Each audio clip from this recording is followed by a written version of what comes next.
সচিবালয়ের সামনে শিক্ষার্থীদের সঙ্গে আইনশৃঙ্খলা বাহিনীর পাল্টাপাল্টি ধাওয়া।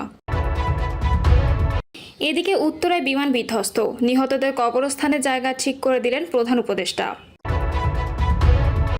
নিহতদের তথ্য প্রকাশ সহ শিক্ষা উপদেষ্টার পদত্যাগ দাবিতে বিক্ষোভ। উত্তরায় বিমান বিধ্বস্ত, তানভীরের মরদেহ বাড়ি নেওয়ার পথে উল্টে যায় ফ্রিজার ভ্যান। এবং সর্বশেষ জানাবো ভারতে মায়ের অপমানের বদলা নিতে 10 বছর পর হত্যাকাণ্ড।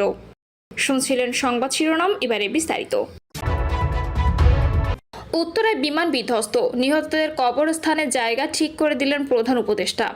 রাজধানীর উত্তরায় মাইলস্টোন স্কুল অ্যান্ড কলেজে বিমান বাহিনীর একটি প্রশিক্ষণ বিমান বিধ্বস্তের ঘটনায় নিহত ব্যক্তিদের কবর দেওয়ার জন্য জায়গা নির্ধারণ করে দিয়েছেন অন্তর্বর্তী সরকারের প্রধান উপদেষ্টা অধ্যাপক ডক্টর মোহাম্মদ ইউনূস। আজ বেলা 3টার দিকে প্রধান উপদেষ্টার অফিসিয়াল ফেসবুক পেজে দেওয়া এক পোস্টে তথ্য জানানো হয়। পোস্টে বলা হয়েছে, বিমান দুর্ঘটনায় নিহত ব্যক্তিদের কবরস্থানের জন্য মাইলস্টোন স্কুলের কাছের উত্তরা 12 নম্বর সিটি কর্পোরেশনের কবরস্থানে জায়গা নির্ধারণ করে দিয়েছেন প্রধান উপদেষ্টা। নিহত ব্যক্তিদের স্মৃতি রক্ষায় পরবর্তী সময়ে কবরস্থান সংরক্ষণ করা হবে বলে পোস্টে উল্লেখ করা হয়। যুদ্ধ বিমান বিধ্বস্তের এ ঘটনায় এখনো পর্যন্ত 31 জন নিহত ও 165 জন আহত হয়েছেন বলে জানিয়েছেন আন্তঃবাহিনী জনসংযোগ পরিদপ্তর। এর মধ্যে কুয়েত মৈত্রী হাসপাতালে 8 জন, নিহত নেই। জাতীয় বার্ন ও প্লাস্টিক সার্জারি ইনস্টিটিউটে আহত 46, নিহত 10। ঢাকা মেডিকেলে আহত 3, নিহত 1। ঢাকা সিএমএইচে আহত 28, নিহত 16। উত্তরা লুবনা জেনারেল হাসপাতালে অ্যান্ড কার্ডিয়াক সেন্টারে আহত 13, নিহত 2। উত্তরা আধুনিক হাসপাতালে আহত 60, নিহত 1।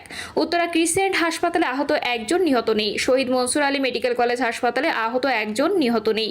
ইউনাইটেড হাসপাতালে আহত 2 জন, নিহত 1 এবং কুর্মিটোলা জেনারেল হাসপাতালে আহত 3 জন এবং সেখানে কোনো নিহত নেই। নিহতদের জন্য তথ্য প্রকাশ সহ শিক্ষা উপদেষ্টার পদত্যাগ দাবিতে বিক্ষোভ। রাজধানীর মাইলস্টোন স্কুল অ্যান্ড কলেজ ক্যাম্পাসে বিমান বিধ্বস্ত হয়ে নিহতদের সঠিক নাম ও তথ্য প্রকাশ সহ শিক্ষা উপদেষ্টার পদত্যাগ দাবিতে ময়মনসিংহ বিক্ষোভ করেছেন শিক্ষার্থীরা। সকালে বিভিন্ন কলেজের শিক্ষার্থীরা নগরীর গাঙ্গিনারপাড় ট্রাফিক মোড়ে জড়ো হয়ে প্রায় ঘণ্টাখানেক সড়ক অবরোধ করে বিক্ষোভে অংশ নেয়। এ সময় মধ্যরাতে শিক্ষা উপদেষ্টা এইচএসসি পরীক্ষা স্থগিতের ঘোষণা করায় তার পদত্যাগ দাবি করে। আন্দোলনরত শিক্ষার্থীরা মাইলস্টোন কলেজের ঘটনায় জড়িতদের বিচার দাবিতে নানা স্লোগান দেয়। বিক্ষোভ চলাকালে কৃষি বিশ্ববিদ্যালয় কলেজের শিক্ষার্থী রিশাদুল আলম প্রিন্স, রেদওয়ান ইসলাম তালুকদার, আনাস, সরকারি আনন্দমোহন কলেজের মোহতাসিম রেশাদ, শহীদ সৈয়দ নজরুল ইসলাম কলেজের সাব্বির আহমেদ শুভ, প্রবাল, নটরডেম কলেজের প্রথম ও ময়মনসিংহ কমার্স কলেজের শিক্ষার্থী আবির বক্তব্য রাখেন। পরে গাঙ্গিনাপাড় ট্রাফিক মোড় থেকে বিক্ষোভ মিছিল নিয়ে নগরীর টাউন হল জুলাই চত্বরে গিয়ে পুনরায় বিক্ষোভ করে। বিক্ষোভকারী শিক্ষার্থীরা বলেন, সরকার আহত, নিহত ও নিখোঁজের তথ্য গোপন করেছে। অবিলম্বে নিহতদের সঠিক নাম ও তথ্য প্রকাশ সহ ভুক্তভোগীদের সঠিক তালিকা দিতে হবে। রাত 3টার দিকে পরীক্ষা স্থগিতের সিদ্ধান্তেও শিক্ষার্থীরা ক্ষুব্ধ। এজন্য তারা শিক্ষা উপদেষ্টা ও শিক্ষা সচিবের পদত্যাগ দাবি করেন।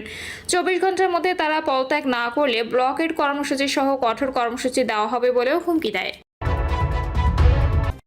উত্তরায় বিমান বিধ্বস্ত, তানভীরের মরদেহ বাড়ি নেওয়ার পথে উল্টে যায় freezer van. Milestone school and কলেজের উপর বিমান বিধ্বস্তের ঘটনায় নিহত শিক্ষার্থী তানভীর হোসেনের মরদেহ টাঙ্গাইলের মির্জাপুরে গ্রামের বাড়ি নেওয়ার পথে গাজীপুরের কালিয়াকৈর উপজেলার মৌচাক এলাকায় ফ্রিজার ভ্যানটি আইল্যান্ডের সঙ্গে ধাক্কা লাগলে উল্টে যায়। এ ঘটনায় 1 জন আহত হয়েছেন।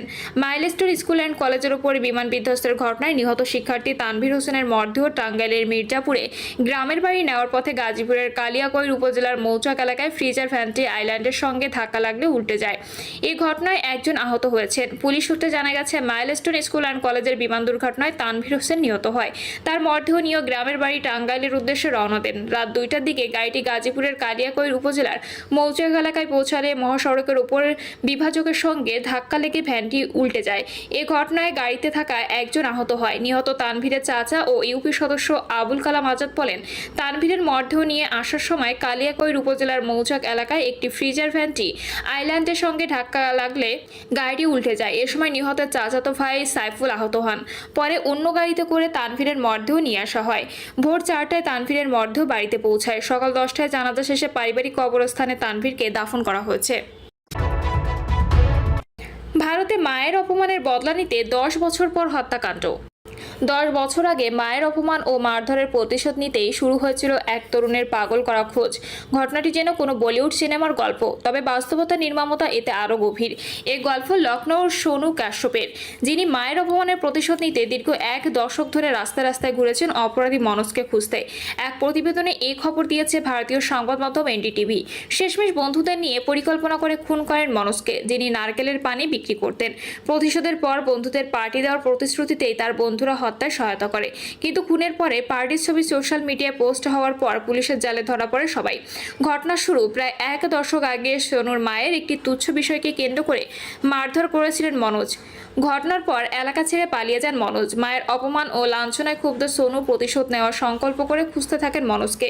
সময় গড়ালেও তার অনুসন্ধান থামেনি। 3 মাস আগে লখনৌ শহরের মুন্সিপুলিয়া এলাকায় অবশেষে মনোজকে খুঁজে পান তিনি। সেখান থেকে শুরু হয় খুনের নীল নকশা। দৈনিক রুটিন, দোকান বন্ধের সময় সব নজরে রাখেন সোনু। তবে খুনের জন্য প্রয়োজন ছিল সহযোগী। বন্ধু রঞ্জিত, আদিল, সালামু ও রেহমত আলীকে সঙ্গে নেন সোনু। শর্ত একটাই, খুনের পর পার্টি হবে। 22 মে দোকান বন্ধ করে একা থাকা অবস্থায় মনোজের উপর আক্রমণ চালান তারা। লোহার রড দিয়ে আঘাত করে রক্তাক্ত অবস্থায় ফেলে রেখে যায়। হাসপাতালে চিকিৎসাধীন অবস্থায় মারা যান মনোজ। পার্টি থেকে পুলিশি জালে পুলিশের কাছে এটি ছিল অন্ধ অনুসন্ধান। সিসিটিভি ফুটেজে অপরাধীরা ধরা পড়লেও তাদের খুঁজে পাওয়া যাচ্ছিল না। অন্যদিকে খুনের পর প্রতিশোধ পূর্ণ হওয়ায় পার্টির আয়োজন করে সোনু। মদ আর নাচ গানের মধ্যে পার্টির ছবি উঠে আসে সোশ্যাল মিডিয়ায়। সেই ছবি পুলিশের জন্য বড় সূত্র হয়ে দাঁড়ায়। সিসিটিভির ছবির সঙ্গে সোশ্যাল মিডিয়ার ছবির মিল খুঁজে পায় পুলিশ। অপরাধের সময় যে কমলা টি-শার্ট পরা ছিল সেটিই পরে সোশ্যাল মিডিয়ায় ছবি পোস্ট করেছিলেন এক অভিযুক্ত। সেখান থেকে সোশ্যাল মিডিয়া প্রোফাইল চিহ্নিত করে পুলিশ একে একে গ্রেপ্তার করা হয় 5 অভিযুক্তকেই। প্রিয় দর্শক, এই ছিল এখনকার সর্বশেষ সংবাদ। আপডেট সব সংবাদ পেতে চ্যানেলটি সাবস্ক্রাইব করে বেল আইকনটি ক্লিক করে রাখুন। সচিবালয়ের সামনে শিক্ষার্থীদের সঙ্গে আইন শৃঙ্খলা বাহিনীর পাল্টাপাল্টি ধাওয়া। শিক্ষা উপদেষ্টা সি আবরারের পদত্যাগ দাবিতে সচিবালয়ের সামনে অবস্থান নেওয়ার পর ফটক ভেঙে ভেতরে ঢুকে পড়েছেন ঢাকার বিভিন্ন কলেজের শিক্ষার্থীরা। এ সময় আন্দোলনরত শিক্ষার্থীদের সঙ্গে আইন শৃঙ্খলা রক্ষাকারী বাহিনীর পাল্টাপাল্টি ধাওয়ার ঘটনা ঘটে। বিকাল 4টা 10 মিনিটের দিকে সাউন্ড গ্রেনেড ছোড়ার শব্দ শোনা গেছে। এছাড়া কাঁদানে গ্যাসের শেলও ছোড়া হয়। বিমান দুর্ঘটনায় নিহত আহত শিক্ষার্থীদের সঠিক তথ্য প্রকাশের দাবিতে এবং মঙ্গলবারের এইচএসসি পরীক্ষা দেরিতে স্থগিত ঘোষণা করার কারণে সরকারের এই উপদেষ্টার পদত্যাগ চেয়েছেন তারা। এ সময় শিক্ষা সচিবেরও পদত্যাগ দাবি করেন শিক্ষার্থীরা। প্রথমে তারা 3 নম্বর ফটকের সামনে বিক্ষোভ দেখাচ্ছিলেন। এক পর্যায়ে একটি গেট ভেঙে ভেতরে ঢুকে পড়তে দেখা যায় শিক্ষার্থীদের। ভেতরে পুলিশ সদস্যরও দেখা গেছে। বিক্ষোভরত শিক্ষার্থীরা দুপুরে প্রথমে ঢাকা শিক্ষা বোর্ড ঘেরাও করতে যায়।